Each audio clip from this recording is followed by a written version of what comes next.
Sejak masa kerajaan kuno hingga negara modern, manusia dihadapkan pada satu kenyataan. Kualitas pemimpin sangat mempengaruhi nasib rakyatnya. Tapi ada satu prinsip yang sering dilupakan, yaitu bahwa pemimpin tidak lahir dari ruang kosong. Pemimpin adalah bagian dari masyarakat, tumbuh dari budaya dan moral rakyatnya, serta pada akhirnya menjadi refleksi kondisi sosial, moral, dan spiritual rakyat yang dipimpinnya. Ungkapan pemimpin adalah cerminan rakyat, bukan sekedar omong kosong. Kepemimpinan yang lahir di tengah masyarakat seringkali merupakan konsekuensi dari perilaku masyarakat itu sendiri. Jika rakyat jujur, adil, dan berakhlak mulia, maka besar kemungkinan pemimpin yang muncul pun akan demikian. Sebaliknya, jika rakyat terbiasa dengan kebohongan, suap, dan kemaksiatan, maka pemimpin yang lahir cenderung mencerminkan kondisi tersebut. Mungkin saat ini kita sering mendengar berita korupsi, statement nyeleneh dari para pemimpin, atau sekelas wapres kelihatan tidak punya wibawa, tidak paham tentang permasalahan yang dihadapi, dan sebagainya. Tapi coba kita lihat, mereka itu lahir dari siapa? Dari rakyat kan? Dipilih oleh rakyat, sebelum jadi pemimpin juga hidup sebagai rakyat. Jadi mereka sebenarnya juga rakyat yang kita pilih sebagai wakil kita dalam mengurus negara. Pertanyaannya, apakah kita sebagai masyarakat sudah benar-benar menjalankan nilai kejujuran, keadilan, dan kepedulian sosial? Apakah masyarakat sudah terbebas dari praktik curang, nepotisme, dan sikap apatis terhadap sesama? Di video ini kita akan membahas pemimpin cerminan rakyatnya. Karena saya Muslim, saya akan membahas dari sudut pandang Al-Quran, hadis, serta pandangan para ulama. Dalam bahasa Arab, pemimpin dikenal dengan kata imam, amir. Al-Quran juga menggunakan istilah ulil amri untuk menunjukkan mereka yang diberi otoritas. Pemimpin bukan hanya raja, presiden, ataupun gubernur, tetapi mencakup siapapun yang memiliki tanggung jawab atas suatu kelompok, sekecil apapun. Nabi Shallallahu Alaihi Wasallam bersabda, setiap kalian adalah pemimpin dan setiap kalian akan dimintai pertanggungjawaban atas kepemimpinannya. Hadis riwayat Bukhari. Hadis ini memperluas makna pemimpin. Misalnya, seorang ayah adalah pemimpin dalam rumah tangga, seorang guru adalah pemimpin di kelas, seorang kepala desa, pemimpin warganya, hingga seorang presiden, pemimpin seluruh bangsa. Sekarang kita lihat kondisi pemimpin kita saat ini. Mulai dari pemimpin negara hingga pemimpin agama, banyak yang aneh. Negara kita saat ini sedang dihadapkan dengan dua masalah yang sangat besar, yaitu korupsi dan kemiskinan. Pemimpin yang seharusnya memberi solusi untuk kemiskinan, malah banyak yang korupsi. Dan yang kita anggap dekat dan taat agama seperti menteri agama saja bisa terjerumus dalam jurang kenistaan, yaitu korupsi. Kasus korupsi kuota haji yang sudah kita bahas di video kemarin adalah sedikit bukti betapa bobroknya moral bangsa ini. Kita ambil contoh undang-undang yang sangat berpihak pada rakyat, yaitu RUU Perampasan Aset untuk koruptor. RUU Perampasan Aset ini sudah disusun sejak 2008, namun hingga saat ini belum disahkan, padahal jika disahkan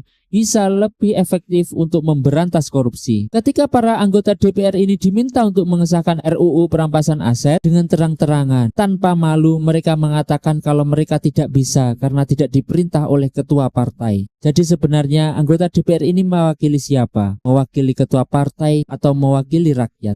Mahfud tanya pada kita, tolong dong undang-undang perampasan aset dijalanin. Republik di sini ini gampang Pak Senayan nih. Lobbynya jangan di sini Pak. Ini Korea ini semua menurut bosnya masing-masing.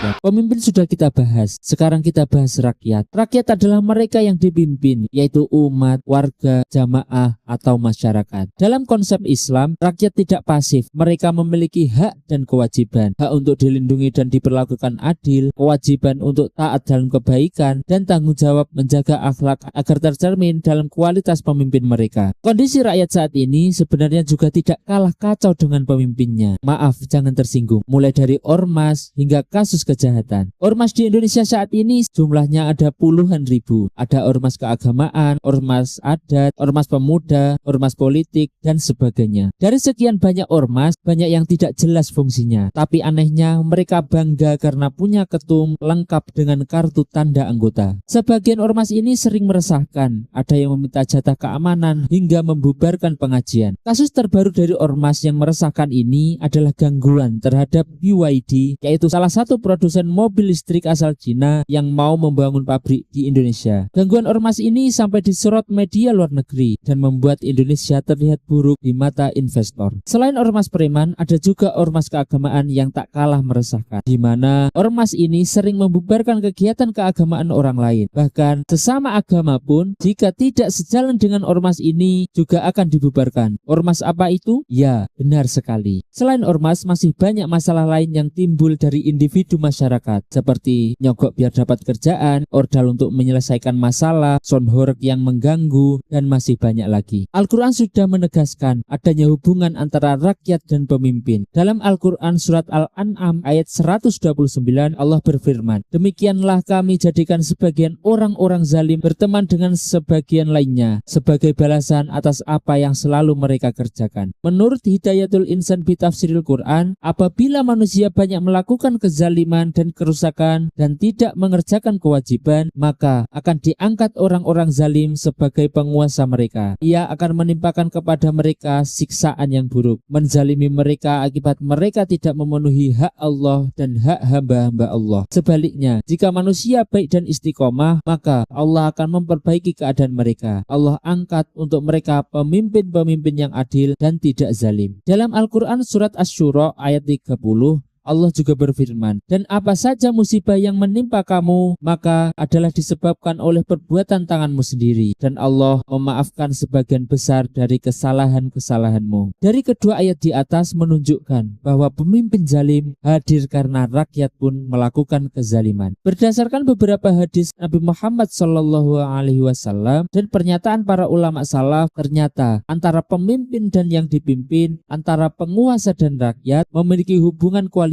yang amat dekat dan saling berkait. Rakyat yang baik akan melahirkan pemimpin yang amanah. Begitu sebaliknya, rakyat yang tirani akan melahirkan pemimpin yang zalim. Terdapat hubungan kualitas timbal balik antara kualitas seorang pemimpin dan pengikutnya. Pandangan ini sejalan dengan teori demokrasi yang menyatakan bahwa kedaulatan negara tertinggi berada di tangan rakyat, yang berarti rakyat merupakan pemegang penuh kekuasaan dan prosesi kepemimpinan. Rakyat yang bermartabat akan melahirkan pemimpin yang hebat. Sebaliknya, rakyat yang lemah akan melahirkan pemimpin yang kerdil. Hubungan antara pemimpin dan rakyat juga tercermin dari sebuah hadis Nabi yang diriwayatkan oleh sahabat Auf bin Malik radhiyallahu anhu. Nabi Muhammad SAW bersabda, "Sebaik-baik pemimpin kalian adalah yang kalian mencintai mereka dan mereka pun mencintai kalian. Mereka mendoakan kalian dan kalian pun mendoakan mereka. Seburuk-buruk pemimpin adalah yang kalian membenci mereka dan mereka pun membenci kalian. Juga kalian melaknat mereka dan mereka pun melaknat kalian." Kemudian seseorang mengatakan, "Wahai Rasulullah, tidakkah kita memerangi mereka dengan pedang?" Rasulullah SAW bersabda, "Tidak, selama mereka masih mendirikan sholat di antara kalian. Jika kalian melihat dari pemimpin kalian sesuatu yang kalian benci, maka bencilah perbuatannya dan janganlah kalian melepas ketaatan kepadanya." Hadis riwayat Muslim. Hadis tersebut memberikan pelajaran tentang pentingnya saling berperilaku baik dan saling memberi energi positif antara penguasa dan rakyatnya. Juga bagaimana cara umat bersikap terhadap pemimpin mereka. Hubungan harmonis antara pemimpin dan rakyat adalah tanda bahwa pemimpin tersebut menjalankan tugasnya dengan baik dan adil, serta memimpin dengan cara yang membawa kebaikan bagi semua. Di sisi lain, seburuk-buruk pemimpin adalah yang membenci rakyatnya dan dibenci oleh rakyatnya. Hal ini dapat memicu kebencian dan permusuhan hingga keduanya saling melaknat. Ini mencerminkan kepemimpinan yang zalim dan tidak berpihak pada kemaslahatan umum. Hadis tersebut juga menekankan pentingnya stabilitas dan kesatuan dalam bermasyarakat, berbangsa, dan bernegara. Ketika menghadapi pemimpin yang melakukan hal-hal di luar peraturan, Rasulullah SAW mengajarkan bahwa kita seharusnya membenci tindakan buruknya dengan tanpa merendahkan kemanusiaannya. Kita pun tetap menjaga kepatuhan selama pemimpin tersebut tidak memerintahkan sesuatu yang bertentangan dengan agama ataupun peraturan yang berlaku. Ketaatan kepada pemimpin merupakan implementasi nyata dari perintah Allah sebagaimana firman-Nya dalam Al-Quran surat An-Nisa ayat 59. "Hai orang yang beriman, taatilah Allah dan taatilah Rasul-Nya dan ulil amri di antara kamu." Prinsip bahwa pemimpin adalah cerminan rakyat memiliki dasar kuat dalam Al-Quran, hadis, dan pandangan ulama. Intinya, memperbaiki pemimpin harus dimulai dari memperbaiki rakyat. Masyarakat yang jujur, adil, dan berakhlak mulia akan melahirkan pemimpin yang memiliki kualitas serupa.